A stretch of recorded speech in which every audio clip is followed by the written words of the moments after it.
Assembly budget సమావేశాలకు సిద్ధమవుతోంది అధికార కాంగ్రెస్. బడ్జెట్ ప్రసంగంపై ప్రతిపక్షాల విమర్శలకు కౌంటర్ ఇచ్చేందుకు ప్రిపేర్ అవుతున్నారు సభ్యులు. బీఆర్ఎస్, బీజేపీలకు కౌంటర్లు రెడీ చేస్తున్నారు. కేంద్ర బడ్జెట్లో తెలంగాణకు అన్యాయం జరిగిందనే అంశాన్ని హైలైట్ చేయనుంది కాంగ్రెస్. బడ్జెట్లో సంక్షేమ పథకాలకు ప్రాధాన్యత ఇవ్వనుంది. మూసీ అభివృద్ధి అడ్డుకునే పార్టీల వైఖరి ఎండగట్టాలని భావిస్తోంది. అలాగే 3 కార్పొరేషన్ల ఏర్పాటు, నిధుల కేటాయింపు అంశాలపై క్లారిటీ ఇవ్వనుంది. మరింత సమాచారం సదానందం లైవ్ లో అందిస్తారు. సదానందం, అసెంబ్లీ సమావేశాల్లో విపక్షాలను ఎదుర్కొనేందుకు అధికార పార్టీ ఎలా రెడీ అవుతోంది?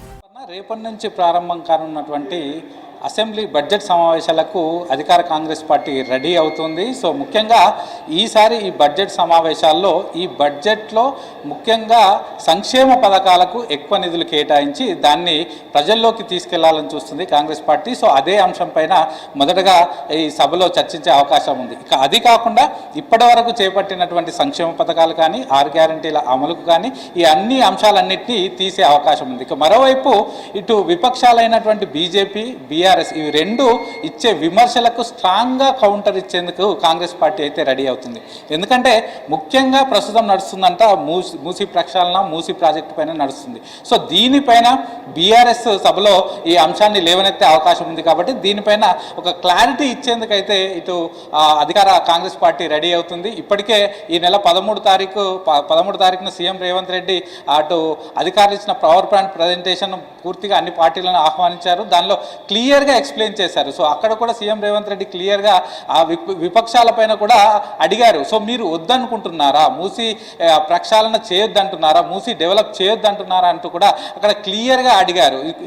అసలు మూసీ ప్రక్షాళనలో భాగంగా అసలు ఏం చేయబోతున్నారు ఏంటి అనేది డిపిఆర్ కూడా క్లియర్గా ఇచ్చారు. ఎంత బడ్జెట్ రాబోతుంది, సో దీనివల్ల ఎట్లాంటి ఎకానమీ ఎలా డెవలప్ కాబోతుంది, సో రోడ్ సిస్టమ్ ఎలా డెవలప్ కాబోతుంది, అవన్నీ కూడా ప్లాన్ మేము క్లియర్గా ఇచ్చాం. కాబట్టి మీరు దీన్ని ఎందుకు వ్యతిరేకిస్తున్నారు? సో అక్కడ ఉన్న వాళ్ళకి ఇప్పుడు ముఖ్యంగా అక్కడ ఇల్లు కోల్పోయే వాళ్ళకి మేము వేరే ఇల్లు కూడా ఇస్తామని చెప్తున్నాం, నష్టపరిహారం ఇస్తామని చెప్తున్నాం, బాధితులతో క్లియర్గా మాట్లాడతామని చెప్తున్నాం.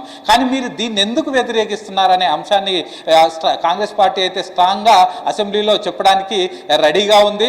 అలాగే గతంలో బీఆర్ఎస్ ప్రభుత్వం ఆ మూసీని డెవలప్ చేస్తామంటూ కూడా చెప్పారు. కానీ ఎక్కడ డెవలప్ చేశారు, మీరు చేసింది ఏంటి అనే క్వశ్చన్ చేసే అవకాశాలు ఉన్నాయి. ఇక దీంతో పాటు నెక్స్ట్ అటు బీజేపీకి పైన కూడా గట్టిగా స్ట్రాంగ్గా కౌంటర్ ఇచ్చే అవకాశం ఉంది. ఎందుకంటే ఈ కాళేశ్వరం ప్రాజెక్టులో జరిగిన అవకతవకలన్నిటిపైన సిబిఐకి ఈ కేసును సిబిఐకి అప్పగిస్తూ 6 నెలలు గడిచింది. సో గత సంవత్సరం సెప్టెంబర్ 1న అసెంబ్లీలో సీఎం రేవంత్ రెడ్డి ప్రకటించాడు, ఈ కాళేశ్వరం కేసును పూర్తిగా సిబిఐకి అప్పగిస్తున్నాం, సిబిఐ దీనిపైన విచారణ చేసి అర్హులపైన శిక్ష విధించాలంటూ కూడా సీఎం రేవంత్ రెడ్డి ప్రకటించారు. సో అప్పటి నుంచి ఇప్పటి వరకు ఇది ఆల్మోస్ట్ 6 మంత్స్ అవుతుంది. సో అప్పుడు సీఎం రేవంత్ రెడ్డి ప్రకటించి 6 మంత్స్ అవుతుంది అసెంబ్లీలో. సో ఇప్పటి వరకు సిబిఐ నుంచి ఎట్లాంటి రెస్పాండ్ రాలేదు. ఇప్పటి వరకు సిబిఐ నుంచి ఎవరికి నోటీసులు ఇవ్వలేదు, ఈ కేసును టేకప్ చేయట్లేదు. కాబట్టి అటు బీజేపీ అంటే కేంద్ర ప్రభుత్వ ఆధీనంలో ఉండే సంస్థ బీజేపీ, అది సిబిఐ. కాబట్టి సో